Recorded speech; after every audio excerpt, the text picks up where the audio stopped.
Hi, my name is Derrick Broze. For the last 8 years, I've worked as a freelance investigative journalist based in Houston, Texas.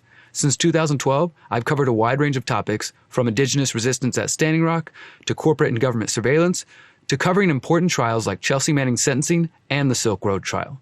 Throughout this time, I've realized that choosing to investigate certain topics will often get you labeled as a conspiracy theorist, or at the very least, a proponent of less than credible journalism, aka fake news. One of these forbidden topics relates to the potential harm caused by cell phones and other digital technology. Over the years, I've seen articles discussing the dangers of radio frequency radiation and electromagnetic fields. Again, I noticed that these studies never made the mainstream headlines or the 24-hour cable news cycle. And even if the news had reported on this information, would it have made a difference? I, like millions of other people around the world, never gave a second thought that cell phones and laptops could be causing harm to human health. We assume that the government agencies responsible for testing these fields have tested everything for safety. I started to wonder, has this blind faith in authority been a huge mistake? My ignorance on these topics came to an end in September 2018 when I learned that the city of Houston had recently partnered with Microsoft and Verizon to turn Houston into a smart city. This smart city would use emerging 5G technology to power the so-called Internet of Things, which in turn will allow for driverless vehicles, robot assistance, artificial intelligence, sensors in the street to moderate street lights and environmental warning systems, and many other futuristic technologies that we have been promised. And at this time, I had very little understanding of what exactly 5G was, but my preliminary research had shown me that there were an increasing amount of people asking questions about the health and privacy concerns. I also learned that there were lawsuits taking place across Texas and around the world as the opposition to 5G pushed back against the federal government and the wireless industry, seizing power from towns, cities, and states. On October 1st, 2018, Houston Mayor Sylvester Turner held a press conference with officials from Verizon Wireless. The mayor and Verizon CEO Hans Vestberg were on location at a Houston couple's home as they installed 5G equipment and helped the young couple become the world's first 5G customer. At this event, Mayor Turner and Mr. Vestberg were both questioned about the health and privacy concerns which have been raised by scientists, doctors, journalists, activists, and security experts. Both Turner and Vestberg told me that they were not aware of any health or privacy concerns. We're the first city for the installation of 5G anywhere in the world. It's just another bragging right. Okay, New York can't say it, LA can't, Chicago, Philadelphia, Atlanta, DC, but we can say it in the city of Houston. Mayor Turner, as far as moving forward with innovation and, like you said, wanting to be the first, has anybody stopped to look at any studies related to potential health effects of increasing the amount of small cells in the city, as well as privacy concerns that the American Civil Liberties Union and others have put out concerns regarding the push towards smart cities? Any thoughts on the health and privacy? You know, I haven't seen any recent studies on it. I mean, the reality is that if you want to move things quicker, if you want to innovate, the infrastructure is critically important. Is there any concern about the health effects of the increase in health and small cells? The studies that have been done over years has not shown any effects or health effects on the radio signals, and there's no difference. There are safety rules on all of it that is regulated by the regulator, how much power I was not satisfied with their answers, to say the least. I did more research, and the following week, I attended Houston City Council to share what I had found with the mayor and the council. Hello, members of City Council. How are you doing? Hope everybody's doing well today. Some of you know who I am. For those who are unfamiliar, I'll just introduce myself briefly. My name is Derrick Broze. I'm a journalist here in the city of Houston. I work for KPFT 90.1. I have a radio show Monday afternoons, and I work for the local news as well. I've emailed each of you, including the mayor, the last 3 weeks in a row, including this morning, related to the implementation of 5G technology here in the city. I'm hoping those didn't go to your spam folders and maybe somebody saw them, but if not, please do check your spam folders. I sent one this morning, and last week I was able to talk to the mayor a little bit at the unveiling of the world's first 5G customer here in the city of Houston. And the mayor expressed a desire to move forward, that the city wants to be number one. We want to be number one before New York, before Austin, before all these kinds of things. A lot of pride in moving the city forward with the implementation of 5G and all that it might bring, all the new technologies. However, what I've been sending to you guys in emails is the fact that there are a number of privacy and health concerns related to the rollout of 5G technology. This visit to council was followed by another. Just going to touch base on where we left off I think 2 weeks now, I was talking to you guys about the 5G technology rollout. And another. There are many people asking questions, including scientists, doctors, researchers. And another. I attended the Houston Tower Commission meeting yesterday, where there was an appeal for a 5G tower that is going up in the 3rd Ward, where members of 3rd Ward have put together a petition trying to stop this tower because it's 35 feet away from someone's home. We've also talked with members of Tanglewood who've come here and spoken out about towers near elementary schools. We've talked with folks from Sharpstown to Acres Home, Montrose, all over the city who are concerned about the placement of the towers, some for aesthetic reasons, some for health reasons, others just generally not sure they want them in their neighborhoods. Thank you. Derrick, thank you for showing up today, because this is something that does need to have a light shine upon it. These videos gained more than 900,000 views on YouTube alone, leading activists from around the world to reach out to me and encourage me to keep going. And I'm really concerned, I think, with what it's the people talking about the schools today are worried about the mayor and city council's close connection to certain industries and certain groups and how that might influence an issue. And I really, Mayor, after all this time of asking you face-to-face and asking the head of Verizon, the fact that you got awarded the 5G Wireless Champion Award in September 2018, I would hate to believe that that has anything to do with why you won't respond to any questions about 5G, why you haven't discussed the safety or lack of safety related to small cells, and why Houston is just marching forward, partnered with Verizon to implement 5G without giving the people of the city anything. You're not offering us anything. Can you say conclusively that it's safe? Can you say conclusively that we will still have privacy once 5G goes live? Or are you just concerned with being the first and making sure we have driverless cars and all these different things that you've talked about in interviews? Again, you were awarded the 5G Wireless Champion, so I would expect you to know something about what you were being given an award for.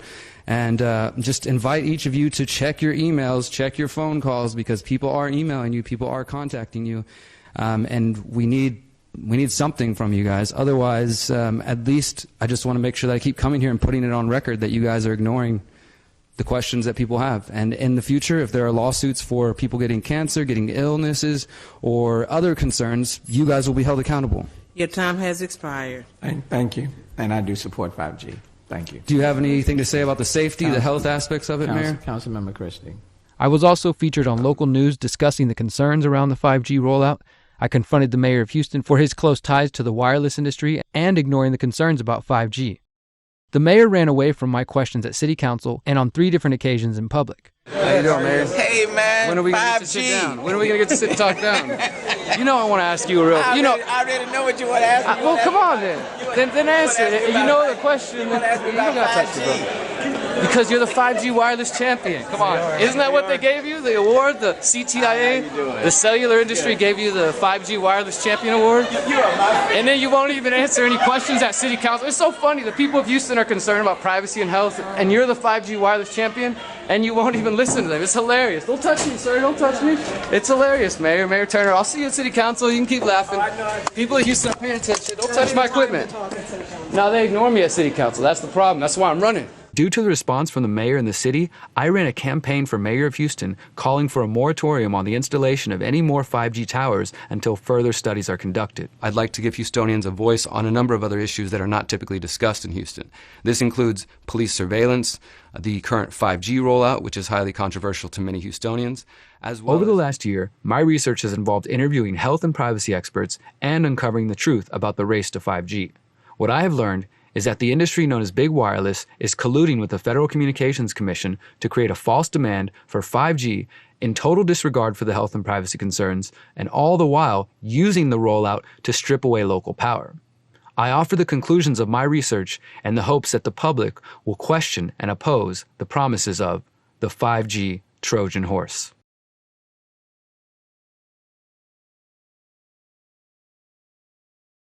Chapter 1. Understanding the electromagnetic spectrum. To have a discussion on 5G, we first have to talk about electromagnetic frequencies, or EMFs. An EMF is the measure of how many times the peak of a wave passes a particular point per second, and it's measured in hertz. This range of potential frequencies makes up what we call the electromagnetic spectrum. The electromagnetic spectrum is divided into separate bands, and the electromagnetic waves within each frequency band are called by different names, including radio waves, microwaves, infrared, visible light, ultraviolet, X-rays, and gamma rays at the high frequency end. Within those bands, gamma rays, X-rays, and high ultraviolet are classified as ionizing radiation, meaning they have sufficient energy to ionize atoms, causing chemical reactions. Exposure to these rays can be a health hazard, causing radiation sickness, DNA damage, and cancer. Radiation from visible light and lower wavelength are called non-ionizing radiation because they apparently cannot cause these effects. What is 5G? Devices like cell phones, Wi-Fi, and Bluetooth all operate on the microwaves band of the electromagnetic spectrum. Microwaves are also used in mobile phones, and certain wavelengths are absorbed strongly by water molecules and so are used to cook food. These are not the wavelengths, however, that are used in mobile phones. Microwaves are used in Doppler radar, which is widely used for short-term localized weather forecasting and what you see on TV weather news. When it comes to cell phones, a new generation of cellular standards has appeared approximately every 10 years since 1G systems were first introduced in 1979. Each new generation is characterized by new frequency bands, higher data rates, and non-backwards compatible transmission technology. The second generation, or 2G, featured cell phones with texting and pictures. The third generation came about around 2000 with the introduction of phones with some internet, video, and images. The fourth generation came around 2009 with the introduction of smartphones and instant streaming of video, as well as the use of apps. As we move into 2020, the shift to the fifth generation, or 5G, has already begun. In addition to being promoted as the solution to 4K movie downloads, the new technology is expected to herald the beginning of smart cities, where driverless cars, traffic lights, pollution sensors, smartphones, and countless other smart devices interact in what is known as the Internet of Things. The Internet of Things, or IoT, is a fancy way to say that we will be surrounded by hundreds of thousands of interconnected devices and sensors which are gathering mass amounts of data that will be used to show you advertising, monitor your habits, and other uses that we can't even predict yet. The switch from 4G to 5G is a change unlike those of previous generations. One notable difference is that 5G technology uses much higher frequencies ranging from 10 to 300 gigahertz. 5G is using millimeter waves, which are easily blocked and do not travel far.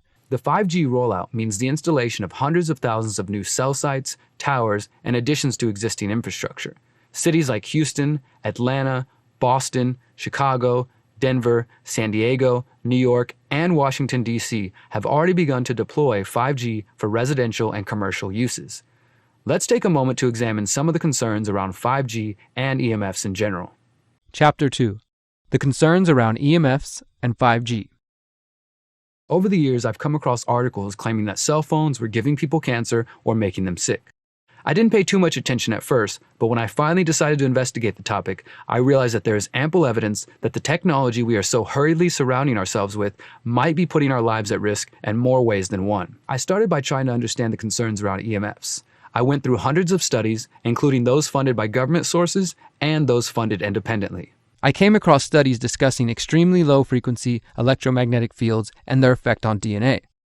The researchers concluded that cells exposed to extremely low frequencies, or ELFs, quote, presented an increase of the number of cells with high damaged DNA as compared with non-exposed cells. I found studies examining a potential association between nocturnal mobile phone use and mental health, suicidal feelings, and self-injury in adolescence. I also found an interesting study discussing the excitability of the brain being induced by radio frequencies. The study stated that, quote, these results suggest that low-intensity radio frequency fields can modulate the excitability of hippocampal tissue in vitro in the absence of gross thermal effects. The changes in excitability may be consistent with reported behavioral effects of radio frequency fields. A 2004 study found, quote, an increased risk of acoustic neuroma tumors associated with mobile phone use of at least 10 years duration. I also found studies that were inconclusive, like this one, which found, quote, no conclusive evidence of an association between the mobile and cordless phone and a meningioma brain tumor. The study discovered a, quote, indication of increased risk, but was not, quote, supported by statistically significant increasing risk, ultimately calling for further studies. A study by Kaiser Permanente examined rates of miscarriages for women near cell towers. The study of hundreds of pregnant women in the San Francisco area found that those who were more exposed to the type of radiation produced by cell phones, wireless networks, and power lines, radiation that grows more common every day, were nearly 3 times as likely to miscarry. The Kaiser Permanente study did not show definitively what was causing the higher rate of pregnancy loss, nor did it isolate the potential impact of cell phones or other producers of EMFs. However, the authors said the results underscored the need for more research into the potential dangers. During my investigation, I came across the name of Dr. Martin Pall, a professor emeritus of biochemistry and basic medical sciences at Washington State University. Dr. Pall is a published and widely cited scientist on the biological effects of electromagnetic fields, an expert in how wireless radiation impacts the electrical systems of our bodies. He has published 7 studies showing there exists sensitivity to electromagnetic fields and what is known as the voltage sensor in each cell of the body. A study by Pall found this sensitivity in response to Wi-Fi. He calls this effect an important threat to human health. According to Dr. Pall, there are at least 15 different ways EMFs harm humans, including changes in brain structure and function, changes in various types of psychological responses and changes in behavior, at least 8 different endocrine hormonal effects, cardiac effects influencing the electrical control of the heart, chromosome breaks and other changes in chromosome structure, histological changes in the testes, cell death, lowered male fertility, including lowered sperm quality and function, and also lowered female fertility, cellular DNA damage, including single-strand breaks and double-strand breaks in cellular DNA, cancer, which is likely to involve these DNA changes, but also increased rates of tumor promotion-like events, cataract formation, breakdown of the blood-brain barrier, melatonin depletion, and sleep disruption. In 2016, Dr. Pall released another study on EMFs in the Journal of Chemical Neuroanatomy. 18 more recent epidemiological studies provide substantial evidence that microwave EMFs from cell mobile phone stations, excessive cell mobile phone usage, and from wireless smart meters can produce similar patterns of neuropsychiatric effects. Lesser evidence from 6 additional studies suggests that shortwave, radio station, occupational, and digital TV antenna exposures may produce similar neuropsychiatric effects.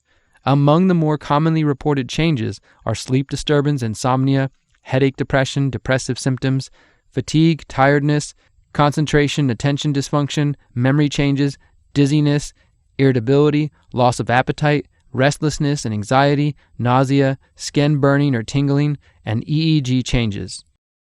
He concluded that, quote, extensive epidemiological studies performed over the past 50 years all collectively show that various non-thermal microwave EMF exposures produce diverse neuropsychiatric effects.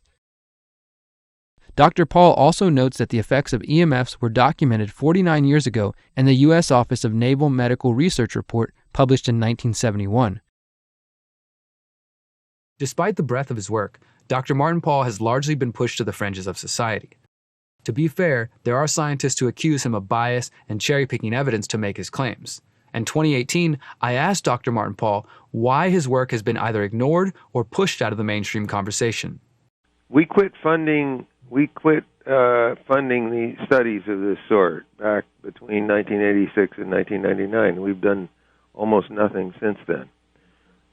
So basically, the U.S. government's been pushing these technologies at the same time doing absolutely nothing, or almost absolutely nothing, to protect us.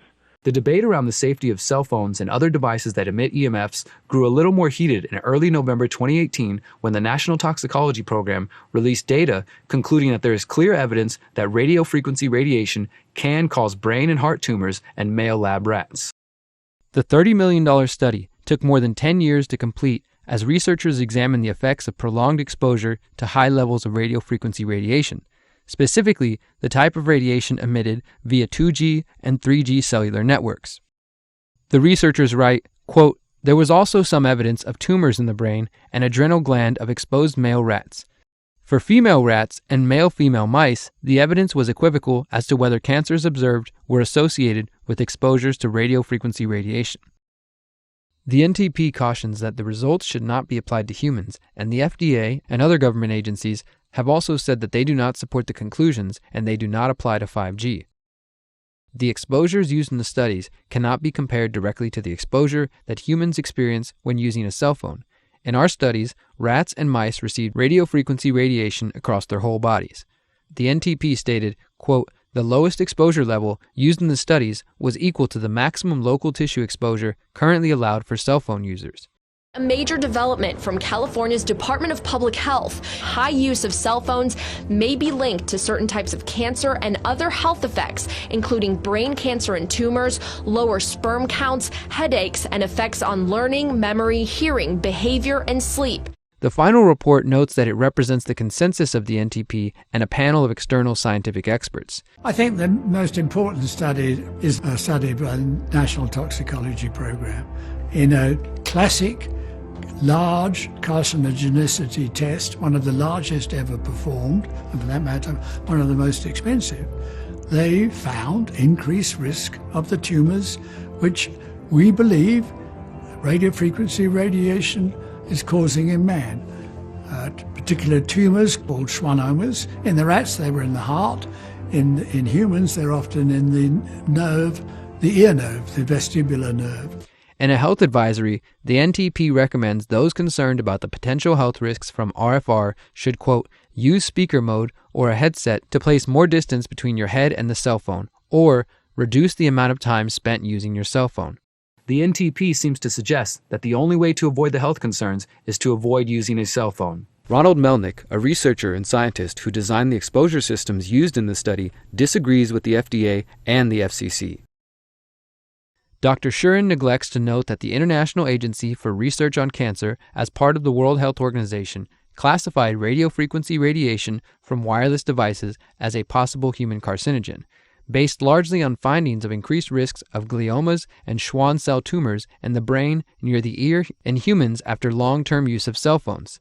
The IARC designation of cell phones as a possible carcinogen has been highly controversial since it was first issued in 2011. In an opinion piece published by The Hill, Melnick stated that, quote, simply claiming that conclusions about human risk cannot be drawn from animal studies runs counter to standard practices of evaluating human cancer risks by public health agencies, including the US EPA, NTP, IARC, and even the FDA. Every chemical known to cause cancer in humans is also carcinogenic in animals when adequately tested. In an interview with Josh Del Sol of Take Back Your Power, Dr. Melnick elaborated on the problems he sees with the U.S. regulatory agencies. Approximately $30 million was invested to see if cell phones cause cancer at levels at or below the allowable levels, right, in rats. And the answer is that there was a significant increase in schwannomas of the heart and gliomas in the brain, and then they just dropped it. So, I mean, I guess I want to ask the question, like, why do you think? Now we're getting into speculation here, and we know that Harvard, ethics department has written about the FCC's, being controlled by industry, but the FDA, we've heard in other conversations various things about them, but like, what's actually going on, and how significant of a thing is this, Ron, that the study was done, it showed cancer, and then they just dropped it? Help us to frame this here. Well, I can't tell you why they decided as such.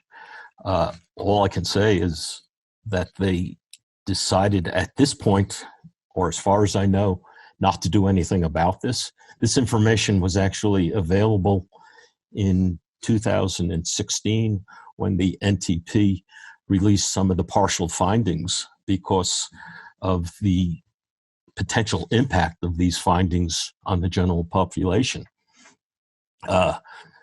The tumors in the heart and tumors in the brain were known in 2016.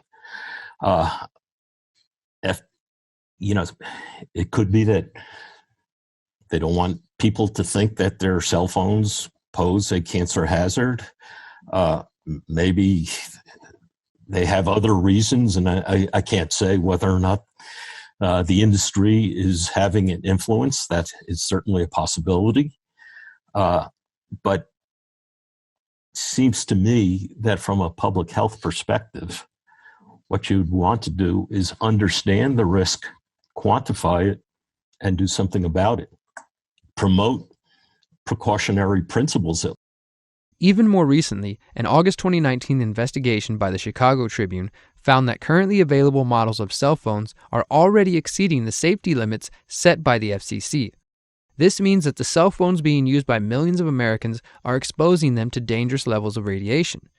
There is clearly sufficient evidence to warrant a mass warning to consumers of electronic devices, yet we are met with silence from health professionals and mainstream corporate media.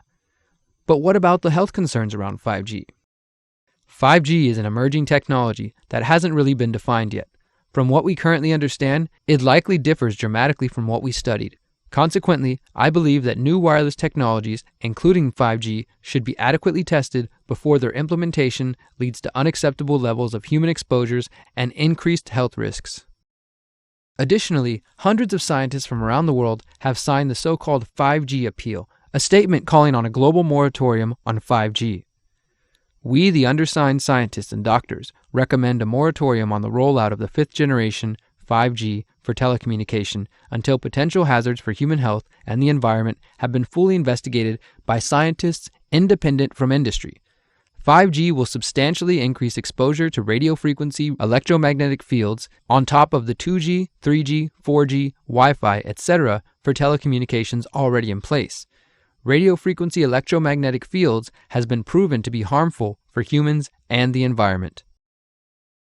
At a May 2018 United Nations hearing, Claire Edwards warned the UN Secretary General Antonio Guterres about the dangers of 5G. Edwards is a co-organizer of a second appeal to stop 5G called the International Appeal to Stop 5G on Earth and in Space, which as of December 2019 had 186,352 signatories from 208 nations and territories. At the hearing, she told Guterres that recently installed Wi-Fi equipment could cause harm to UN employees. Since December 2015, the staff here at the Vienna International Center have been exposed to off-the-scale electromagnetic radiation from Wi-Fi and mobile phone boosters installed on very low ceilings throughout the buildings. Current public exposure levels are at least 1 quintillion, that's 18 zeros, 1 quintillion times above natural background radiation, according to Professor Olle Johansson of the Karolinska Institute in Sweden. The highly dangerous biological effects of EMFs have been documented by thousands of studies since 1932, indicating that we may be facing a global health catastrophe orders of magnitude worse than those caused by tobacco and cigarettes. Mr. Secretary General, on the basis of the precautionary principle, I urge you to have these EMF-emitting devices removed immediately from these buildings and to call a halt to any rollout of 5G at UN duty stations, because 5G is designed to deliver concentrated and focused electromagnetic radiation in excess of 100 times current levels in the same way as do directed energy weapons. In line with the UN guiding principles on business and human rights to protect, respect and remedy, 5G technologies must be subjected to an independent health and safety assessment before they are launched anywhere in the world. There is currently an international appeal signed by 237 EMF scientists from 41 nations urging the UN and particularly the WHO to exert strong leadership in fostering the development of more protective EMF guidelines, encouraging precautionary measures and educating the public about the considerable health risks. Guterres claimed he was ignorant to the dangers of the technology. Sorry, because we are talking with someone that is a little bit ignorant on these things.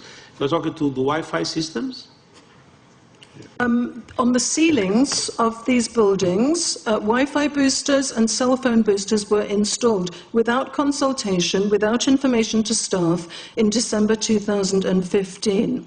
The situation here is extremely dangerous. I have heard anecdotally of many people who have had health problems. I don't know if they are related, but the precautionary principle would dictate that we use our medical records to look into this and that we remove these dangerous devices immediately. Thank you. Well, I become worried because I put those devices in my house. Not a good idea. I will have to, I confess my ignorance on this. we will have to. But I'm going to raise this with WHO, which I think is the organization that might be able to deal with it properly, for them to, put someone, their staff or organizations to work on that, because I must confess, I was not aware of that danger. To the extent that I put those things in the rooms of my house, in the ceiling. Groups like Physicians for Safe Technology have also called for caution and common sense on 5G. Doctors have begun speaking out about the concerns of surrounding ourselves with hundreds of thousands of new cell towers and small cells in the interest of 5G. Thank you very much for the opportunity to speak. I'm Sharon Goldberg. I'm an internal medicine physician. I've practiced medicine for 21 years, and my background is mostly academic, internal medicine, hospital-based, clinical research, and medical education. I am going to skip many of the things I wanted to say because I didn't realize it was only 5 minutes. Wireless radiation has biological effects, period. This is no longer a subject for debate when you look at PubMed and the peer-reviewed literature. These effects are seen in all life forms: plants, animals, insects, microbes. In humans, we have clear evidence of cancer now. There is no question. We have evidence of DNA damage, cardiomyopathy, which is the precursor of congestive heart failure, neuropsychiatric effects. So 5G is not a conversation about whether or not these biological effects exist. They clearly do.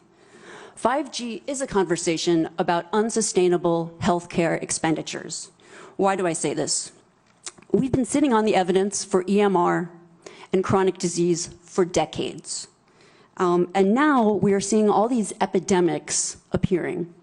So diabetes is the first epidemic. I think most of you know the statistics. They're very scary. 1 in 3 American children will become diabetic in their lifetime, and if they're Hispanic females, the number is 1 in 2. Okay. So what does this have to do with wireless radiation? Wireless radiation and other electromagnetic fields, such as magnetic fields and dirty electricity, have been clearly associated with elevated blood sugar and diabetes. That is what the peer-reviewed literature says. It is not opinion. The closer you live to a cell tower, the higher your blood glucose. That is based on hemoglobin A1C measurements.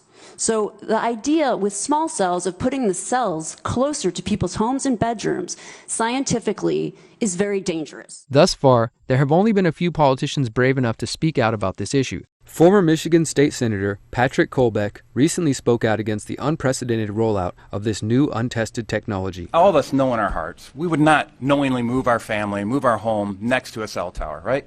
We know it implicitly that there's something just not right there. The fact is that there have been studies talking about cell phone usage, and this is $20 million study by the federal government because they wanted to make sure absolutely beyond a reasonable doubt that they knew exactly what was happening with cell phone technology and cell phone usage. They found and they determined conclusively that there were carcinogenic effects. Now we're talking about what's going on with the 5G system. Just want to make sure everybody understands. The issue with 5G wireless deployment is not the convenience, because we all like the convenience. It's not the ease of deployment, because it's a lot easier just to pop something up on a tree than it is to actually bury it under the ground and route it to somebody's house in a hardware configuration.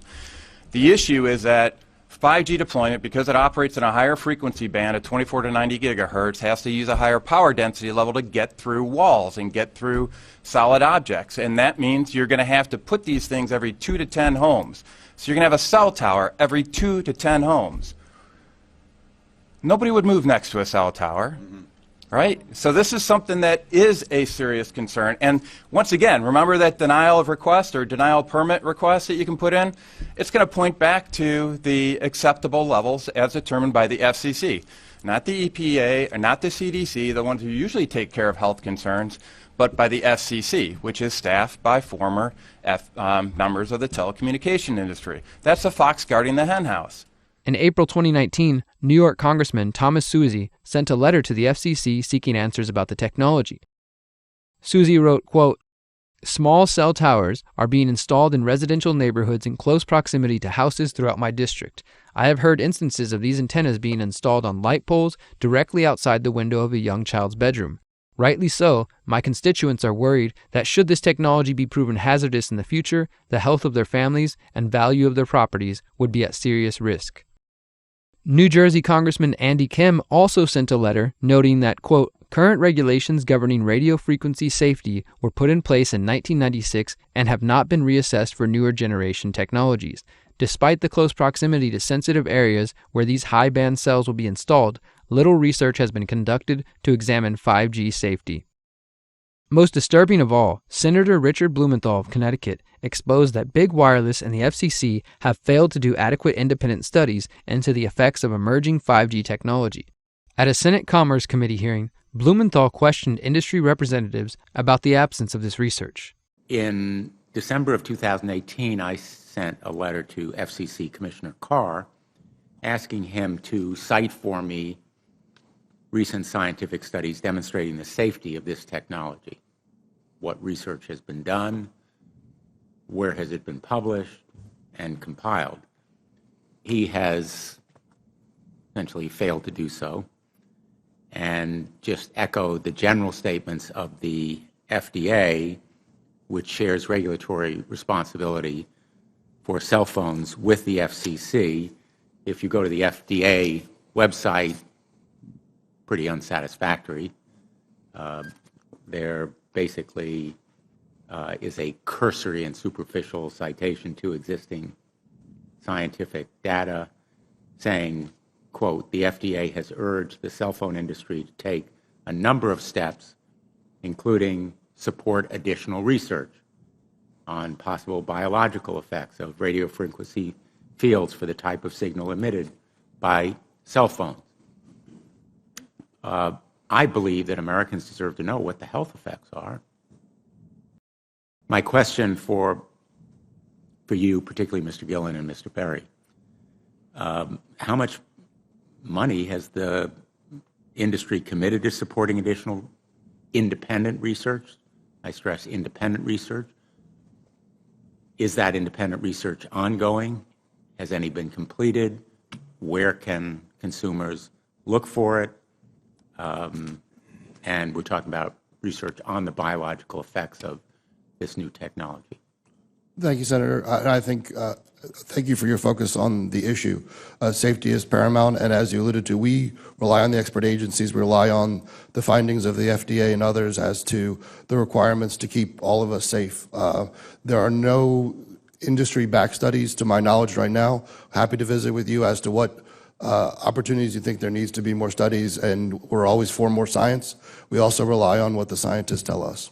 At the end of the exchange, Blumenthal concluded, So there really is no research ongoing. We're kind of flying blind here, so far as health and safety is concerned. Thank you, Mr. Chairman. As more health professionals, politicians, and scientists speak out against the dangers of 5G and EMFs, the cellular industry and some in the mainstream media have begun pushing back. In March 2019, William Broad of the New York Times wrote a piece promoting the idea that those who are concerned about the health effects of 5G are simply falling prey to Russian propaganda designed to make America lose the race to 5G. His article, Your 5G Phone Won't Hurt You, but Russia Wants You to Think Otherwise, sought to place the blame for concern around 5G on the shoulders of America's favorite boogeymen, the Russians.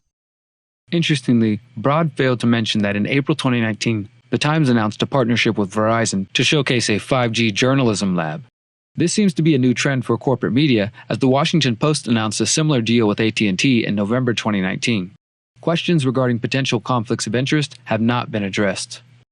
By relegating concerns about 5G to a Russian ploy, he misses altogether the fact that the purportedly independent international authorities on which he relies that declare 5G to be safe are an exclusive club of industry-loyal scientists. China, Russia, Poland, Italy, and several other European countries allow up to hundreds of times less wireless radiation into the environment from microwave antennas than does the U.S. Davis went even further, comparing the treatment of those who raise awareness about the public impact of radio frequency microwave radiation to that of those scientists in the 1950s and 60s who attempted to ring alarm bells about the dangers of tobacco. Scientists who showed the harmful effects of tobacco found themselves struggling for serious attention and financial support. She continued, "For health impacts from wireless radiation, a similar pattern is emerging. Each time a U.S. government agency produced positive findings, research on health impacts was defunded. The Office of Naval Research, the National Institute of Occupational Safety and Health, the Department of Health, Education and Welfare, and the Environmental Protection Agency all once had vibrant research programs documenting dangers of wireless radiation.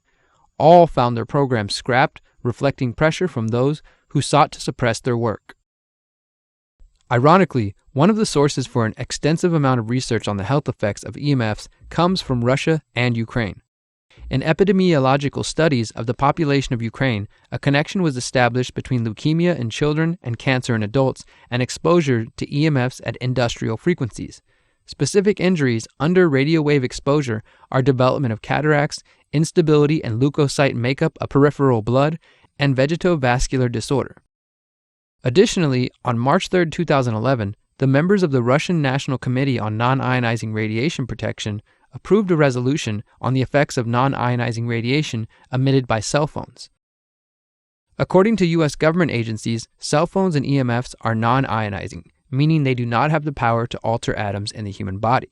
Because of this, and the assumption that heating alone cannot cause health problems, the public is told that non-ionizing means safe. The resolution by the committee says otherwise. The committee states that, quote, "Urgent measures must be taken because of the inability of children to recognize the harm from the mobile phone use and that a mobile phone itself can be considered as an uncontrolled source of harmful exposure." The committee called for requiring health information regarding exposure to EMFs on the phone itself, as well as setting limits for children and teens using cell phones and laptops. As of 2019, no U.S. regulatory body has adopted similar measures. Regarding this debate around ionizing and non-ionizing radiation, I asked Dr. Martin Paul why some researchers claim that non-ionizing radiation is safe and others claim that it causes harm. When you're thinking about radiation, you're talking about the individual photons that make it up. And the fact is that the individual photons that make up non-ionizing radiation, particularly in the microwave and lower frequency ranges, don't have enough energy to influence the chemistry of our bodies. That's true. They don't. But we're not talking about the individual photons. It's the fields as a whole. And those fields as a whole put forces on a structure called a voltage sensor that controls these voltage-gated calcium channels. And that structure is extraordinarily sensitive to these fields.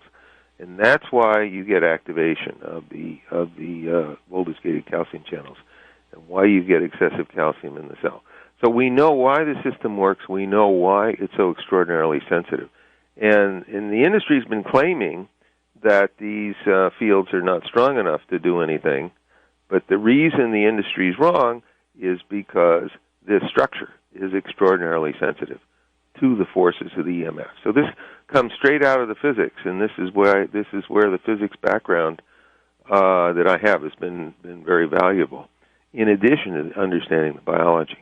Despite the attacks from mainstream news and promises from big wireless, there are a great deal of reasons to be concerned about health issues related to cell phones, laptops, smart devices, and 5G.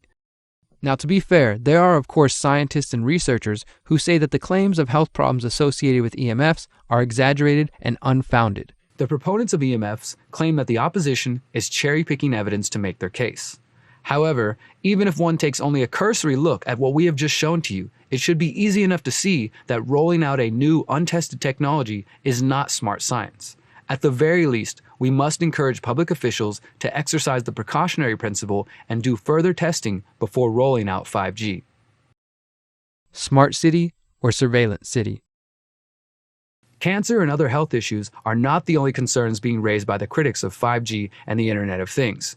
There are also a growing number of professionals, government agencies, civil rights attorneys, and activists who are raising important questions about the digital future. In April 2018, the American Civil Liberties Union released a guide detailing important questions that should be asked by city officials seeking to join the smart city evolution. When we talk about smart city technology, or the Internet of Things in the government context, that what we're really talking about is, electronics that are maybe small and cheap that can be placed around the city, and that essentially can be designed to collect information, whether it's visual information or audio information or information about, say, whether a parking space is occupied. But before any smart city technology is acquired or deployed, it's really important that a city working with its community determine whether that technology is actually smart for the city to do. Why do we say that? Well, that's because, smart city technology can be a wolf in sheep's clothing. It can be another way for the government to amass information that it may not have wanted to collect for law enforcement purposes, but that might be vulnerable to that sort of use later, or that they may not have wanted to collect for immigration purposes, but that could potentially be vulnerable to that later. And again, this technology is often going to be collected by technologies that companies have developed. And so it's really important for the city and the community to be on the same page about who's going to own this data if we go forward with this project, who's going to be able to sell this data, and at the end of the day, are communities in control of these technologies? There already exist a few examples of what a smart city will resemble, including in South Korea. They envision sporting venues using 5G hot zones to deliver personalized video feeds of a customer's favorite player to their mobile device, or allow healthcare providers to test assisted surgery with augmented and virtual reality. Other use cases for the smart city technology include CCTV, traffic control, and smart lighting, where environmentally friendly lights automatically turn off when no one is nearby. Noticeably missing from this endorsement of Samsung's privacy list city is the fact that these CCTV cameras and devices are recording 24 hours a day and are capable of notifying law enforcement if someone jaywalks, speeds, or whatever other behavior the Crown has deemed illegal. Let's look at another example of a smart city. Quayside is a planned smart city that has been in the works since 2016. Located on 12 acres of waterfront property southeast of downtown Toronto, Canada, Quayside represents a joint effort by the Canadian government agency, Waterfront Toronto, and Sidewalk Labs, which is owned by Google's parent company, Alphabet Inc. Sidewalk Labs claims Quayside will solve traffic congestion, rising home prices, and environmental pollution. There are even plans for housing developments and a school within the smart city. Unfortunately, residents of Quayside will be using a centralized identity management system through which they will access public services such as library cards and healthcare. This means their data will be highly centralized, leaving it open to access by hackers and law enforcement. However, Quayside has consistently faced pushback due to a failure to build in the necessary privacy protections. At least 2 officials involved in the project have resigned. I imagined us creating a smart city of privacy as opposed to a smart city of surveillance. I have to resign because you committed to embedding privacy by design into every aspect of your operation. The fears around Quayside grew in late October 2019 when the Globe and Mail reported on previously unseen documents from Sidewalk Labs, which detail how people living in a sidewalk community would interact with and have access to the space around them. This experience largely depends on how much data you're willing to share, and this data could be used to reward or punish people for their behavior. Although the document, known internally as the Yellow Book, was designed as a pitch book for the company and predates Sidewalk's formal agreements with the City of Toronto, it does provide a vision of what the Google sister company would like to do. Specifically, the document details how Sidewalk would require tax and financing authority to finance and provide services, including the ability to impose, capture, and reinvest property taxes. The document also describes reputation-based tools that sound disturbingly similar to the social credit system we have seen in TV shows like Black Mirror and those unfolding in modern China. These tools would lead to a, quote, new currency for community cooperation, effectively establishing a social credit system. Sidewalk could use these tools to, quote, hold people or businesses accountable while rewarding good behavior with easier access to loans and public services. In response to the document leaks, Sidewalk said, quote, the ideas contained in this 2016 internal paper represent the result of a wide-ranging brainstorming process very early in the company's history. Perhaps due in part to the pushback against privacy invasions, in November 2019, Sidewalk Labs released a 482-page digital innovation appendix stating that none of Quayside's systems will incorporate facial recognition and that Sidewalk Labs won't sell personal information or use it for advertising. Sidewalk Labs says it will require explicit consent to share personal information with third parties.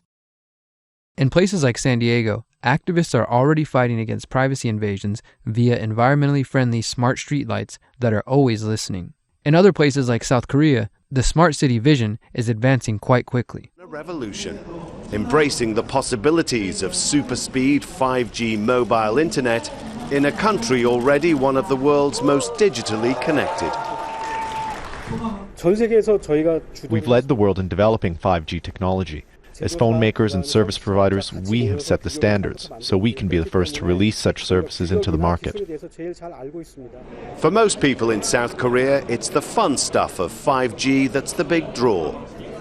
Effortless video chatting with as many friends as you want, in any guise you might choose. Real-time video gaming with multiple users and screens. Augmented reality and virtual reality. Even the ability to deliver holograms of your favorite sports or K-pop stars. South Korea's 5G providers are predicting massive uptake, even though only one smartphone maker currently has a device that can handle 5G. We're expecting at least 1 million of our customers to take up 5G before the end of the year. Then there's the wider possibilities offered by massive data transmission with hardly any delay. The development of smart cars and eventually driverless vehicles. Managing robots in telemedicine or in industry. Our world is likely to look very different. For the moment, future residents of Quayside will have their data protected, but these types of systems are already being put into place in China. Under the expansion of China's Sesame credit system, more than 1 million people were denied the right to fly. Chinese citizens live under constant surveillance with CCTVs and facial recognition a part of daily life. The U.S. is not far behind China.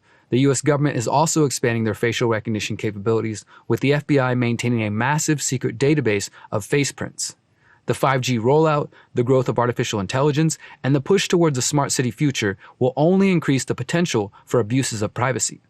As we move ever closer to this smart city future, privacy and the liberty that comes with privacy are under extreme threat.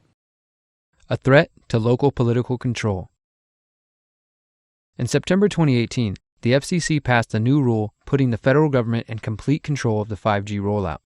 Although the original 1996 Telecommunications Act was the first power grab by the federal government, the September 2018 rule made it so that cities and towns had little ability to regulate or avoid the installation of so-called small cells and additional infrastructure needed for the 5G rollout. Under the new rule, phone companies can be charged no more than $270 to install each small cell antenna. Additionally, local authorities would have 60 days to review the proposed wireless infrastructure. Localities are already limited in deciding where the equipment can be located. The new rule also continued the tradition of forbidding localities from opposing the equipment on health grounds. The only acceptable claim is based on aesthetics. Basically, if you think the tower looks ugly, they'll turn it into a palm tree for you. The Republicans on the FCC stated that limiting the fees that cities can charge localities will free up capital for them to invest in local infrastructure. Democrat Jessica Rosenworcel was the lone dissenter, calling the rule, quote, extraordinary federal overreach. I do not believe the law permits Washington to run roughshod over state and local authority like this, and I worry the litigation that follows will only slow our 5G future. Rosenworcel was correct about litigation to follow. In the weeks after the October 2018 rule, 24 cities and counties filed lawsuits against the Federal Communications Commission. The matter was only made worse when in April 2019, President Trump issued an executive order about 5G. Local and state bodies must now approve new 5G infrastructure within 90 days. The Trump administration also initiated a cap on the fees local governments can charge telecom companies wanting to install 5G technology. The FCC has also taken action to streamline the permitting process for 5G infrastructure with state and local governments. That's a big deal.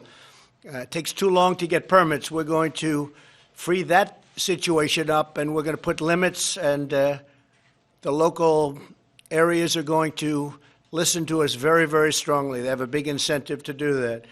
They must now approve new physical infrastructure within 90 days instead of many years. It can sometimes take 3, 4, and 5 years. We're going to put a limit of 90 days. And there is now a cap on the unreasonable fees local governments often charge. They get greedy. They think, hey, we can really take advantage, and it ends up that everybody gets hurt. So we're putting a cap on those fees. These changes will contribute greatly to building high-speed networks across America, and it's going to happen very quickly, very, very quickly. The pushback against the usurpation of local power by the federal government and the big wireless lobby can be seen clearly in the town of Danville, California. Back in March 2019, the Danville Town Council voted 4-1 to block a permit for a 5G small cell installation by Verizon. During the meeting, Danville Mayor Robert Storer stated that the vote was an effort to stand up to the federal government and telecommunications companies like Verizon. The Danville Town Council's decision to deny the land use permit for the small cell opened the town up to possible lawsuits from Verizon. We've lost local control, and this says, you know what, we're sick of this, and we're not going to just sit here and just be bowled over. We say no, we play the cards out. You know, we've been in lawsuits before. We're actually pretty good at it sometimes. I don't want to say it's been shoved down our throats, but it has been. We've lost complete local control, or we're losing so much of it. This, if nothing else, just puts us in a position that says, you know what, we're a little tired of this. If you're going to come to the town of Danville, don't make this room full of people that are angry, you know, because our job is to protect the town of Danville. And, you know, we may be spending some money here, and I'm okay with that. I'm actually okay with it, because it'll set in place how we feel in the town of Danville and what we think is right. Danville City Attorney Robert Ewing reiterated that cities cannot fight the small cells or 5G rollout based on health concerns, stating that, quote, while potential health concerns are a huge concern, if that was the basis on which you were making a decision, I would be fairly confident to tell you that you would lose, because that's about as clear as the law can get. Similar resolutions are passing in towns across the world, either outright banning 5G or requiring more testing before implementation. Between the FCC rules and the presidential executive order, the U.S. federal government is working with the big wireless lobby to force 5G down the throats of cities and states around the country. Together, in an incestuous corporate-state relationship, they are slowly taking away choice and consent from local bodies. Most worrisome is the thought that the 5G rollout and the subsequent theft of local power might be setting a precedent for a future where cities and towns have no say in what happens in their own communities, and instead are forced to go along with the agenda of the federal government and their corporate buddies. A danger to the environment. The rolling out of 5G might negatively impact our ability to forecast the weather and accurately predict storms. In the spring of 2019, NASA and the National Oceanic and Atmospheric Administration, or NOAA, said 5G antennas using similar frequencies used by satellites to gather critical water vapor data could compromise forecasts and science. The FCC and big telecom companies are seeking to expand cellular service into frequency bands such as the one at 24 GHz, which falls near the frequency used for forecasting at about 23.8 GHz. The FCC, which licenses the wireless spectrum for 5G in the U.S., says the fears are exaggerated. In March 2019, Secretary of Commerce Wilbur Ross, who oversees NOAA, and NASA Administrator Jim Bridenstine, sent a letter asking the FCC to postpone the auction of the 5G frequency bands. Instead, the FCC went ahead with the auction, selling frequency to both T-Mobile and AT&T. In May 2019, Neil Jacob, acting administrator of NOAA, testified to Congress that an internal study had found 5G-related interference could cost NOAA 77% of the water vapor data it collects at 23.8 GHz and could degrade weather forecasts by up to 30%, essentially sending us back to 1980 levels. 5G uses the frequency of 24 gigahertz. Gigahertz is a unit of measurement along this larger electromagnetic spectrum. You know all about this. You're familiar with this. AM radio waves, FM radio waves. There's cell phones and Wi-Fi. You get into the higher wavelengths, you get into things like TV remotes, visible light, medical x-rays, so on and so forth. So you're probably saying at this point, but what does that have to do with the weather, right? We've got these satellites up in orbit around the Earth, and those satellites pick up on different frequencies. Satellites, though, see atmospheric water vapor at 23.8 gigahertz. So, if you've got that 5G signal emitting out a signal at 24 gigahertz, then our water vapor is at 23.8 gigahertz. That's really close to each other on that larger spectrum. So if the satellites are looking down to Earth, they're going to get confused. Is it the 5G signal? Is it water vapor? Ultimately, we're not going to be able to determine that. And that data that's used for forecast models is taken right from those satellites. If we can't use that data, those forecasts are going to get worse. Due to their concerns, NASA and NOAA were seeking a sizable buffer zone between the frequency bands used for weather and those used for 5G. This buffer is measured in units of decibel watts. Unfortunately, in late November 2019, at a meeting of the International Telecommunication Union, international regulators agreed to a buffer of 33 decibel watts until September 1st, 2027, and a 39 decibel watt limit after that. The goal was to allow 5G companies to start building networks now and to add more protection for weather forecasting once the companies have established their networks. The U.S. has been slow to get into the game, but the president said the FCC would work to make it easier for companies to do so. That includes freeing up high-frequency airwaves or spectrum to carry 5G. And the FCC plans to spend $20 billion over 10 years on expanding 5G broadband for rural communities. Erica Laix, a meteorologist and head of World Meteorological Organization, called the idea of having 8 years of lax regulation of grave concern to weather forecasters. Once again, regulators chose policies that benefit big wireless and failed to protect the planet and the people.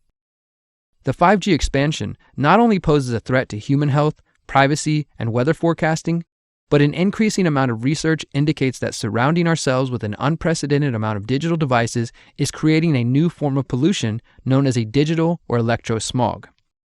In the report, Bees, Birds, and Mankind, German researchers discussed the effects of this electric smog. Quote, "The consequences of this development have also been predicted by the critics for many decades and can now no longer be ignored. Bees and other insects disappear, birds avoid certain areas, and are disoriented in other locations." In September 2008, Dr. Ulrich Warnke, one of the authors of that report, also presented his findings to the Radiation Research Trust at the Royal Society in London. He stated that, quote, "An unprecedented dense mesh of artificial magnetic, electrical, and electromagnetic fields are disrupting nature on a massive scale, causing birds and bees to lose their bearings, fail to reproduce, and die." A review of studies from around the world shows that concerns around the electrosmog are rising. One study reviewed the impact of radio frequency radiation from wireless telecommunications on wildlife. The researchers note that phone towers located in the living areas of some species are continuously irradiating wildlife, causing a reduction of their natural defenses, deterioration of their health, and problems in reproduction.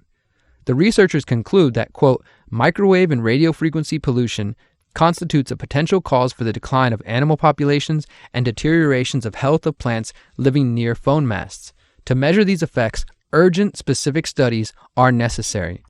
Studies are also beginning to look at the impacts of radio frequency radiation on trees. A 2016 study attempted to verify whether there is a connection between unusual tree damage and radio frequency exposure. The researchers conducted a long-term field monitoring study in 2 German cities. They observed and took photos of unusual or unexplainable tree damage, along with measurements of electromagnetic radiation.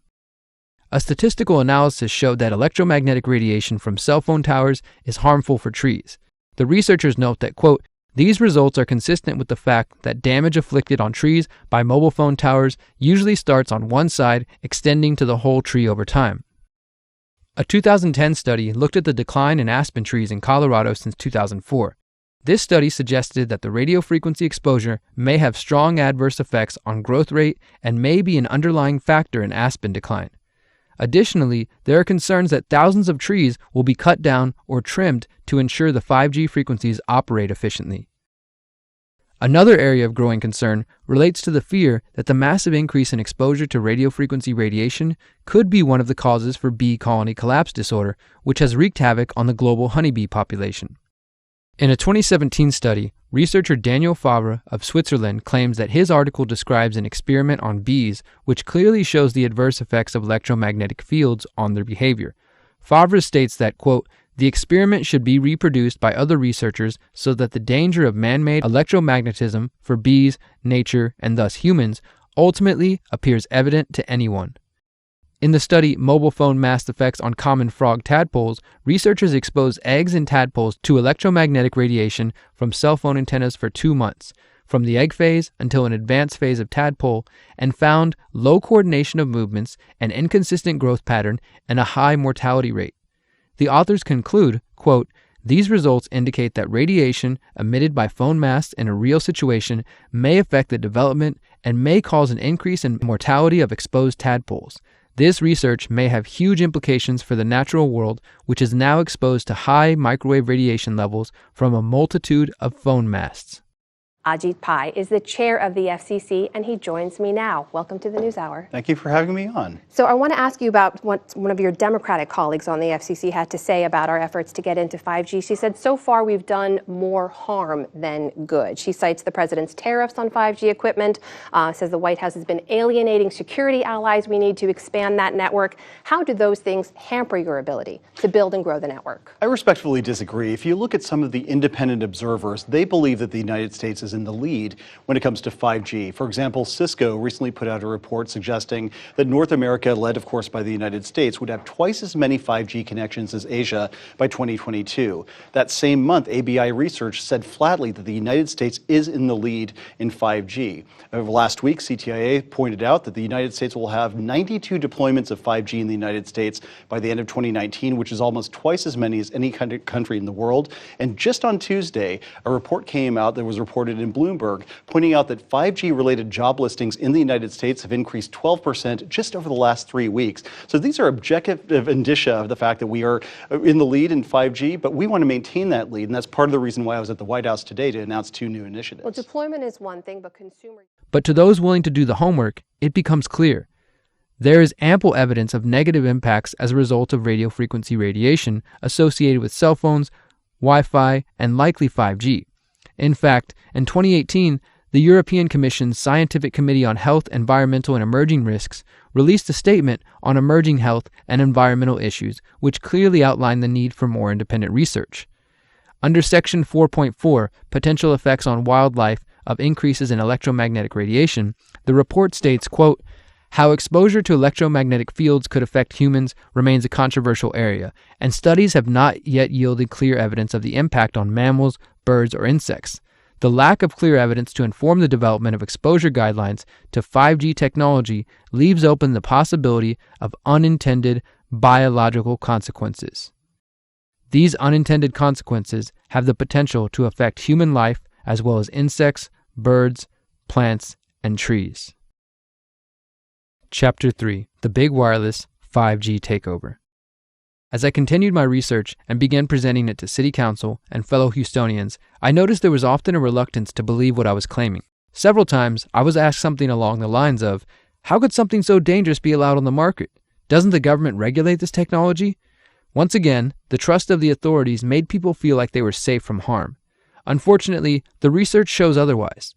But how could this happen? How can the U.S. government allow potentially hazardous products to be sold and used by millions of people? To understand this, we need to go back to 1996. That year, the Telecommunications Act was passed as an effort to update the law around communications technology as the Internet was beginning to come into mass public use. The act was also seen as a way to limit the growing AT&T monopoly. Unfortunately, it was the beginning of further consolidation of telecommunications companies and a huge step towards eroding local power. The 1996 Act prohibits local jurisdictions from considering perceived health effects when taking an action on a proposed facility, such as towers or small cells. Instead, cities and towns could only regulate cell sites based on the aesthetics and location of the devices. Quote, "No state or local government or instrumentality thereof may regulate the placement, construction, and modification of personal wireless service facilities on the basis of the environmental effects of radio frequency emissions to the extent that such facilities comply with the Commission's regulations concerning such emissions. As long as the facilities comply with the standards set by the FCC, they cannot be subjected to environmental or health regulations." But what happens if those federal standards set by the FCC in 1996 are not adequate? As we will get into shortly, there are studies which show health effects even at the levels allowed by the 1996 Telecommunications Act, not to mention the fact that the standards are over 2 decades old and based on outdated technology. Not only was the Telecom Act designed to protect the profits of the big wireless companies, but somewhere along the way, the FCC and the telecoms developed an incestuous relationship that has overtaken the voices and concerns of the American people. In 2015, the Harvard Edmund J. Safra Center for Ethics published an exposé by investigative journalist Norm Alster on the financial ties between the US FCC and how, as a result, the wireless industry has bought unfettered access to and power over a major U.S. regulatory agency. The report details how the FCC, an independent government agency created in 1934 to regulate interstate communications by radio, TV, wire, satellite, and cable, has become a captured agency with big wireless leaders filling the government seats in a revolving door fashion. Regarding the passing of the 1996 Telecom Act, Alster writes that, quote, late lobbying won the wireless industry enormous concessions from lawmakers, many of them major recipients of industry hard and soft dollar contributions. Congressional staffers who helped lobbyists write the new law did not go unrewarded. 13 of 15 staffers later became lobbyists themselves. Alster states that direct lobbying by industry is just one of many worms in a rotting apple. The report says the FCC is involved in a network of powerful moneyed interests with limitless access and a variety of ways to shape policy. Alster believes the worst part is that the wireless industry has been allowed to grow unchecked and virtually unregulated, with fundamental questions on public health routinely ignored. Unfortunately, the situation goes beyond corrupt government agencies and into actually defaming those who speak out against potential harms caused by wireless technology. During the 1990s, biochemist Jerry Phillips was hired by cell phone giant Motorola to study the effects of the radio frequency radiation emitted by cell phones. Phillips and his colleagues looked at the effects of different radio frequency signals on rats and on cells in a dish. Phillips says the relationship between him and his employer was initially cordial, but soured once he submitted research data to Motorola which found harmful effects to the DNA structure as a result of exposure to radio frequency radiation. The negative results were not to Motorola's liking, and they began putting pressure on him. These folks were very, very upset and began to talk about how are they going to handle this, what sort of spin can we put on this, what can we expect from this, and from that point on the relationship changed. What we saw was that Motorola began to exert more and more control over the work, telling us what to do, telling us how to write abstracts, what to say in the abstracts, what to say in the papers. I said, how to do the work. No, don't do this. Yes, do it this way. This was unacceptable. I had completed our study of DNA damage, and I submitted the final report to Motorola, and I got a call from Mays Swycord at Motorola. Now, Mays is the former head of the Center for, CDRH, Center for Devices and Radiological Health at the FDA, and he left the FDA and went to work for Motorola. Keep that connection in mind. That's interesting. He also handpicked his successor at the FDA and tried to urge me not to publish the study. They didn't tell me not to. They just said, no, this isn't ready for publication. And they wanted me to do more work. I stopped taking calls from them, and I went ahead and published the study. It came out in 1998, and I wanted nothing more to do with any Motorola-related work. I wasn't going to put up with that kind of control. I wouldn't put up with that attitude.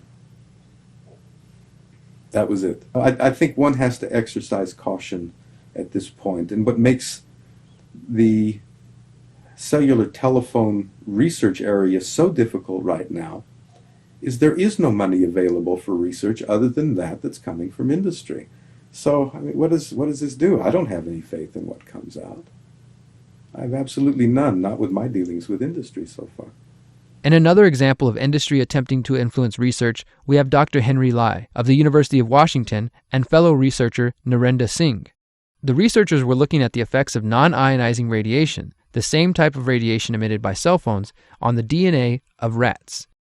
They used a level of radiation considered safe by FCC standards and found that the DNA in the brain cells of the rats was damaged or broken by exposure to radiation. After publishing the research in 1995, Dr. Lai would later learn of a full-scale effort to discredit the experiments.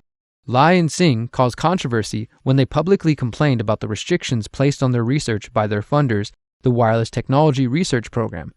In response to this public action, the head of the wireless technology research sent a memo asking the University of Washington president Richard McCormick to fire Lai and Singh. McCormick refused, but the message was clear: get rid of anyone who makes our products look bad. In a leaked internal Motorola memo, executives claimed to have succeeded in wargaming the Lai-Singh experiments. This shocked me, Lai says. The letter trying to discredit me, the War Games memo. As a scientist doing research, I was not expecting to be involved in a political situation. It opened my eyes on how games are played in the world of business. You don't bite the hand that feeds you. The pressure is very impressive. Think about that for a moment. An international corporation trying to exert pressure on scientists who draw conclusions that their product is causing harm to human health. Even further, Dr. Lai's experiments show negative health consequences at levels considered safe by the FCC. The captured agency report makes it clear that this type of corruption takes place because of the, quote, free flow of executive leadership between the FCC and the industries it presumably oversees. For example, at the time of the report's release, the chairman of the FCC was Tom Wheeler, a man with deep ties to the big wireless industry. In 2013, Wheeler was nominated as FCC chairman by Obama after raising more than $700,000 for Obama's presidential campaigns. And that's because for more than 30 years, Tom's been at the forefront of some of the very dramatic changes that we've seen in the way we communicate and how we live our lives. Wheeler led the two most powerful industry lobbying groups, the National Cable and Telecommunications Association and the Cellular Telecommunications and Internet Association, or the CTIA. The current chairman of the FCC could also be seen as another example of a captured agency in action. Ajit Pai, a lawyer and current chairman of the FCC, served as Associate General Counsel at Verizon Communications between 2001 and 2003, where he handled competition and regulatory matters.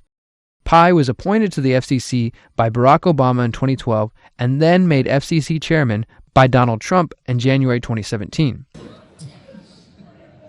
In conclusion, sorry,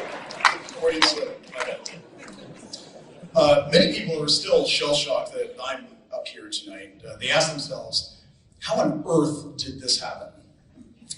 Well, moments before tonight's dinner, somebody leaked a 14-year-old video that helps answer that question. And in all candor, I can no longer hide from the truth. And so I might as well own it. Let's take a look.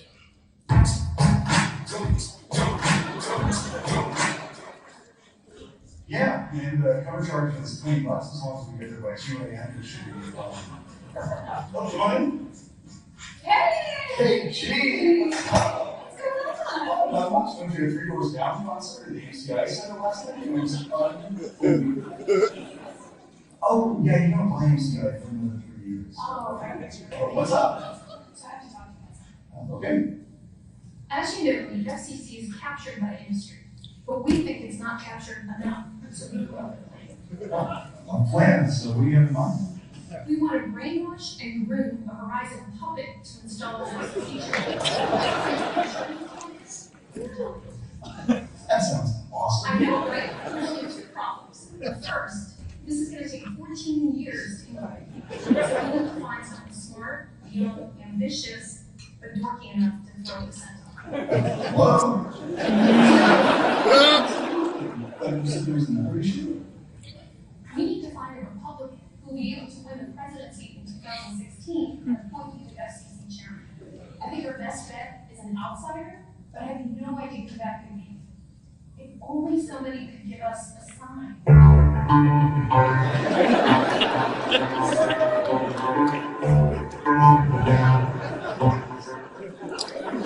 And that,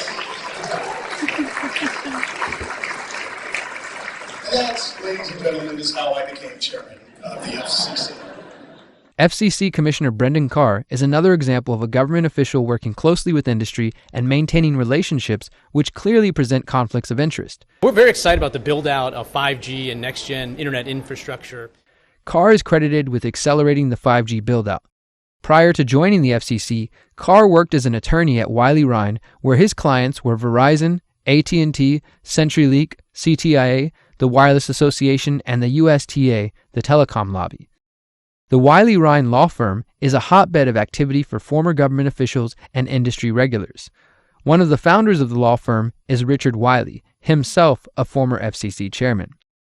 On September 30th, 2019, Commissioner Carr and other officials were in Houston to discuss the future of 5G. How do you respond to those communities around the country who are fighting based on property rights or just different, pushback? What's the FCC position on that?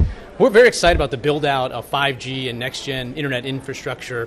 And at the FCC, we've been really building on a lot of the policies that state and local leaders have been putting in place to make sure that every single community can benefit. It's really a great job story. It's a great story for economic growth. So we're really happy with the progress that we're seeing in building out 5G, both here in Houston and a lot of other communities around the country. What about those who have concerns, say, for example, Harvard put out the study about captured agency, that folks like yourself who've been lawyers and worked in the industry are essentially captured the regulators. This idea that the FCC can't be trusted to regulate 5G and cell phones and things of that sort because of not only yours, but Ajit Pai and others' industry connections. Yeah, we're really glad to see the growth in 5G. And one of the things that we've done at the FCC is build on the policies put in place by local elected leaders here in Houston. Texas, the state legislature put policies in place that help guide the way for 5G builds. So we're really excited with the progress that we're seeing by really taking the lead of so many of these local elected officials. No comment on the conflict of interest concerns? Thanks, man. Appreciate it. Good to talk to you. The following day, I was able to question Commissioner Carr for a second time, and once again, he avoided my questions. Mr. Carr, can I follow up with you on yesterday? I'm good, man. Thank you. All right, well, then we'll just do it this way. All right, so look, you have ties to the industry. We'll just be more blunt this time since trying nice doesn't seem to work with you guys. So you have ties to the industry. Thanks, man. You omitted those facts. This is not press. You're a public servant. You're walking the streets. So you've been with the FCC. You've worked with a law firm that defended the CTI, the people who organized this whole thing. The CTI gave the mayor the 5G wireless champion award. I mean, essentially, this whole thing was just a big industry. There's not a single mention of lawsuits on the state level, on the federal level. I'm sure you're aware that there are cities in Texas that are suing right now because those are the stakeholders that are being ignored. They're not, the surveillance concerns are being ignored. You guys talked about all these sensors, all these great things, but not a single person mentioned that there are privacy concerns, there are health concerns that I know you're aware. The FCC recently announced that they're even going to reevaluate cell phones because the Chicago Tribune study showed that iPhones are putting off 200 times the radiation that you guys allow and say is safe. I mean, realistically, you can't even comment on that. Thanks, man. It's really good to see you again. Thanks for showing up at the event. Appreciate it. Of course I'm here, but I mean, I'm just saying people see you respond like this and it doesn't even seem like human. You can't even acknowledge or say a simple statement. But I guess that's what we should expect from the federal government. Much of this revolving door relationship between industry and government can be traced to the CTIA, the Cellular, Telecommunications, and Internet Association. Established in 1984, the CTIA claims to represent the U.S. wireless communications industry from carriers and equipment manufacturers. The CTIA, quote, advocates for legislative and regulatory policies at federal, state, and local levels that foster the continued innovation, investment, and increasing economic impact of America's wireless industry. CTIA is active on a wide range of issues, including spectrum policy, wireless infrastructure, and the Internet of Things, among others. They also host events on topics ranging from cybersecurity to 5G. The CTIA's board of directors includes the presidents, CEOs, and other senior officials of Verizon, Sprint, T-Mobile, Nokia, Ericsson, Intel, General Motors, TracFone, Easy Texting, and others. The CTIA's current president and CEO is Meredith Atwell Baker. Baker has spent the last 2 decades bouncing between lobbying for big wireless and working for the government. From 1998 to 2000, Baker worked as Director of Congressional Affairs at the CTIA. Afterwards, she worked for the U.S. government as an FCC commissioner between July 2009 to June 2011. She then went back to the CTIA, where she is now president and CEO in charge of promoting the so-called race to 5G. So what exactly is the race to 5G? If you've paid attention to any media or visited a cell phone store recently, you've likely heard of the buzz about 5G, and more specifically, the race to 5G. Geopolitically speaking, the race to 5G describes the ongoing rift between the US and China, a kind of digital Cold War where the two superpowers race to implement the next generation of cellular technology because of its potential for massive profit and massive data collection. The American media and President Trump have stated that Chinese company Huawei could use their 5G infrastructure to spy on Americans. Trump has called on federal officials and American companies to abandon Huawei equipment. This fear of Chinese spying using 5G equipment completely ignores the reality that the U.S. government has the same exact opportunity to pressure American companies to spy on the private data of Americans. The race to 5G could also be described as a clever marketing concept designed to sell consumers an upgrade they did not know they wanted or needed. Not to mention an upgrade that has sparked lawsuits and has many health and privacy concerns. As part of the ongoing race to 5G, telecom companies are promoting 5G as the solution for faster downloads and high-definition movie streaming. It's not immediately clear if the public is demanding faster downloads, but the telecoms, global governments, and the tech industry are pushing the shift towards 5G. While it is true that 5G has the potential to spur on innovation in the fields of medicine, manufacturing, entertainment, and other industries, there has not been a truly organic call for this emerging technology. It seems much of the hype around the 5G rollout is coming from the CTIA itself. Yes, the Cellular, Telecommunications, and Internet Association, the organization created to lobby explicitly for the wireless industry. The CTIA is big wireless. 5G is a race, and we must win. The sheer power of innovation in the US will come up with new types of services and applications that will ride on top of those networks. Mobile 5G, big opportunity. Video IoT, and a competition amongst cities to bring smart city to life. I think 5G is the biggest and most important evolutionary step in the history of wireless. We know the best path to ensuring 5G. One of the ways the CTIA has spread enthusiasm for the race to 5G is by working with city officials. The CTIA has been honoring city mayors who have worked to erode local authority regarding the 5G rollout. Thank you, Derrick. Thank you very much. The 5G Wireless Champion Awards honor the state and local officials who, quote, bring next-generation 5G networks into communities and remove barriers to the deployment of next-generation wireless infrastructure. In 2018, the CTIA gave out 3 5G Wireless Champion Awards to mayors across the United States, including Houston's Mayor Sylvester Turner. I think you're always assessing, the pros and the cons, but I haven't seen anything that would cause us to slow down. As I mentioned earlier, it was the mayor's response to my questions about 5G which encouraged me to look deeper. I found out that in July 2018, Mayor Turner stood side by side with Verizon Wireless officials to announce plans to roll out 5G technology in Houston. The mayor said 5G will turn Houston into a smart city with better control of traffic flow, money-saving smart streetlights, and driverless cars. By September 2018, Turner was awarded the 5G Wireless Champion Award by the CTIA. The CTIA stated, quote, under Mayor Turner's leadership, Houston has streamlined the permitting process by not requiring a license or attachment agreement for new poles or small cells, and completes review ahead of deadlines. Despite my efforts at emailing the mayor and city council about the concerns and visiting city council many times, I continued to be met with silence. When I decided to run for mayor, making 5G a central part of my campaign, I finally had the opportunity to call out the mayor to his face and in front of the people of Houston. I think I'm probably the person who knows about smart grids and 5G on the stage. Go ahead and if you use your favorite search engine, search Derrick Broze 5G, you'll find years worth of videos that have gone to city council confronting this council member and this mayor about the privacy concerns, about the health concerns, about the loss of local power concerns. The mayor can sit here and say that they're giving a voice, but the fact of the matter is that last summer, the mayor was given the 5G Wireless Champion Award by the telecom lobby, specifically for removing regulations and restrictions. Go look at the press release and rolling this forward. I've been there, going to city council over and over. The mayor's literally ran away from me 3 times asking me questions about this. He can sit up here on stage and act like he cares about your privacy.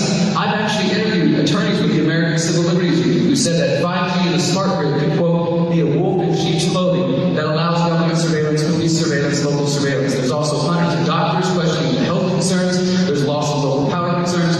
Look my name up, look up 5G, you'll see who's been fighting and bringing these concerns to the table, because none of these people have them, and they're just going to BS you about it. Sylvester Turner and mayors like him are a problem, but they are a symptom of a bigger battle. The CTIA uses the 5G Wireless Champion Awards and other local programs to convince mayors and local officials to support the 5G agenda. This allows the agenda adopted by the federal government and big wireless to be filtered down to the state and local level. Now to another first for the city of Houston. We first told you about this last week. Our city is going to be among the first in the country to experience 5G wireless technology. Verizon announcing that it is going to begin rolling out a residential network before the end of the year and then a mobile version next year. It's going to change how some people use their phones, but the impact stretches well beyond handheld devices to transportation, healthcare, and entertainment. Despite a number of lawsuits from cities and states, objections from scientists and health professionals, concerns from citizens, politicians, and journalists, the CTIA, the FCC, and Donald Trump continue to push the 5G agenda forward. As I discovered in my research, there are health and privacy concerns around cell phones, Bluetooth, Wi-Fi, laptops, and other digital devices. The research shows we should limit our exposure to these devices and find ways to protect our privacy. We should also recognize that the major difference between the 5G smart grid and the current technology is that once 5G rolls out, you will not be able to avoid it. You can choose not to use a cell phone or not install Wi-Fi in your home, but once the 5G network is complete, you will be surrounded by hundreds of thousands of sensors, small cells, and other infrastructure. Once I understood the implications of this, I realized I had to know what I can do to protect myself, my family, and my friends. Chapter 4. Solutions. The reality is that we are already living in the electro-digital smog. The public has excitedly purchased the latest upgrades to their digital technology of choice, from smartphones to laptops, doorbell cameras, public Wi-Fi networks, home assistants, smart houses, and the early stages of 5G. We are inundated with digital technology which emit various levels of radio frequency radiation. Bit by bit, device by device, we are being exposed to an increasing level of radiation, and this cumulative effect has the potential to cause a great amount of harm to the public. Collectively, each of these devices form a digital panopticon, where private companies, law enforcement, governments, and hackers can literally trace your movements from the moment you wake up and interact with your phone throughout your entire day as you move through public spaces and visit your work, family, and friends. If the public doesn't wake up to these dangers and quickly organize a massive global effort to push back against 5G, the smart city future seems inevitable. So what would this pushback look like, and what can we do as individuals? First, the opposition would need to involve ending the relationship between big wireless execs and government officials, as well as an honest discussion about the established dangers posed by our digital world. Organizing political opposition should take place at all levels, but I highly encourage everyone to start getting involved in their local communities and asking about the dangers presented in this documentary. You can join a local group that might be talking about 5G, privacy, health, or the environment, and let them know about these concerns. If there isn't a group already, you can start one. Pass out flyers at community festivals, farmers markets, concerts, and political events. You can host educational events at community centers and show this documentary. If your neighborhood has a homeowners association or similar group, you can attempt to fight against the installation of new small cells in your neighborhood. Some activists and concerned homeowners have even filed lawsuits in an attempt to stop the 5G rollout. When it comes to solutions for protecting yourself in the meantime, remember that the National Toxicology Program's 10-year study recommends those concerned about the potential health risks from radiofrequency radiation should, quote, use speaker mode or headset or reduce the amount of time spent using your cell phone. Simply put, limiting your use of and exposure to these devices is the best solution available. I would recommend turning your phone on airplane mode when not using it, or simply turning it off when not in use. I know, it's a scary thought, but we will survive. I would also stop using Bluetooth headphones and stop using Bluetooth while driving in your vehicle. There are also companies producing devices which are supposed to be able to block or absorb the EMFs emitted by our devices. Do your research and see what works for you. Probably one of the most important steps to take is to stop falling asleep with your phone or next to your laptop. I also started unplugging my Wi-Fi at night to protect myself from unnecessary exposure while I'm sleeping. The exposure to these devices and the radio frequency radiation they emit has the potential to disturb your sleep and create stress. This can cause an overall decline in the body's ability to heal and repair at night. When it comes to your home or office, I recommend rewiring as much as possible using Ethernet cables for your desktop or laptop. This will allow you to remove Wi-Fi if you choose and drastically decrease your exposure. There are even options available to use Ethernet connections on your cell phone. There are also similar concerns regarding the smart meters which have been rolled out around the US. do some research, and find out if you can opt out of a smart meter in favor of an analog meter. Remember what I said about the difference between 5G and previous technologies? Once it's rolled out, you will not be able to avoid it while in public. No matter what you do in your house or with your own phone, if 5G is everywhere, there will be no way to opt out. I have seen researchers working on devices that could protect you in public by either repelling or absorbing the EMFs, and others have suggested clothing that can defend you, but for the moment, none of these seem adequate to protect you from the coming 5G smart grid. So after spending the last year diving deep into this topic, interviewing experts, and networking with other researchers, I have no doubt that 5G is being promoted under false pretenses. We won the race in 4G, and that's why all the innovation happens here in the United States. We've got 30 trials here in the United States, but China's got 100 trials going on this year. Japan and Korea are really racing to get it done for their Olympic commitments. Just like the Greeks bearing false gifts to the people of Troy, government officials and the big wireless industry are promising the people that 5G is a gift too good to pass up. As we have shown, there are numerous valid reasons to oppose the 5G rollout. Whether it's concerns about health, privacy, local power, or the environment, the government and the wireless industry need to answer our questions. Another thing, where's the media been during all of this? If I could dig up this information and gather these sources with my limited skills and time, why didn't the corporate media identify and report on the concerns about 5G? Thanks again for having me. Why did the New York Times and other compliant media outlets insinuate that opponents of 5G are simply victims of Russian disinformation? Instead of listening to the researchers speaking up and the people pushing back, the media stood silent. So all this begs the question, would consumers be so quick to embrace cell phones, Wi-Fi, and 5G if the wireless industry and their partners in government hadn't silenced critics and corrupted the science? If the public knew this information, would that change their minds? Does it change yours? The cold hard truth is that we have willingly accepted this technology. Yes, we have been lied to by the people we thought we could trust, but at the end of the day, the power is in our hands.